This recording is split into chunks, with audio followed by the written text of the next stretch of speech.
49 fertility centre మీకు అందిస్తుంది కేవలం 899 రూపాయలకి ఫర్టిలిటీ అసెస్మెంట్ ప్యాకేజ్.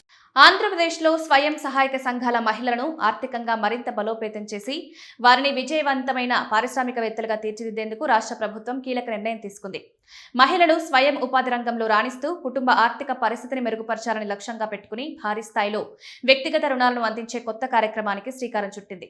ఈ పథకం ద్వారా డ్వాక్రా మహిళలు సొంతంగా ఎంఎస్ఎంఈ యూనిట్లు ఏర్పాటు చేసుకునేందుకు గరిష్టంగా 10 లక్షల వరకు రుణాలు అందించనున్నట్లు రాష్ట్ర సర్ప్ శాఖ మంత్రి కొండపల్లి శ్రీనివాస్ వెల్లడించారు.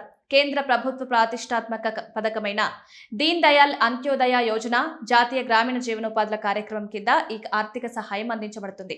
ముఖ్యంగా ఈ రుణాలకు ఎలాంటి పూచీకత్తు గ్యారంటీ అవసరం లేకపోవడం మహిళలకు పెద్ద ఊరటనిచ్చే అంశంగా మారుతోంది. పథకం కింద రుణాలు పొందేందుకు కేంద్ర ప్రభుత్వం ఐఈఎల్ఏ అనే సరికొత్త దరఖాస్తు విధానాన్ని తీసుకొచ్చింది.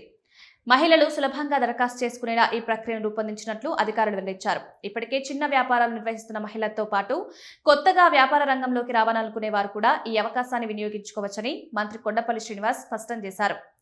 మహిళా సాధికారతకు మరింత బలం చేకూర్చే ఈ పథకం ద్వారా పలు రకాల కుటీర, ఉత్పాదక, వ్యవసాయ అనుబంధ రంగాలకు రుణాలు అందించనున్నారు. గ్రామీణ ప్రాంతాల్లో అందుబాటులో ఉన్న వనరులను ఉపయోగించి మహిళలు మంచి ఆదాయం పొందేలా ప్రభుత్వం ప్రోత్సహిస్తోంది.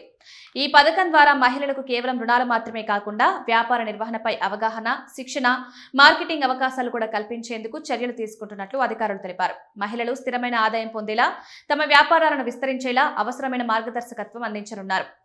ప్రాజెక్టు రిపోర్ట్ తయారీ నుంచి ఆన్లైన్, ఆఫ్లైన్ దరఖాస్తుల వరకు ప్రతి దశలోనూ సెర్ప్ పరిధిలోని వెలుగు విభాగం అధికారులు, క్షేత్రస్థాయి సిబ్బంది పూర్తి సహాయ సహకారాలు అందించనున్నట్లు మంత్రి తెలిపారు.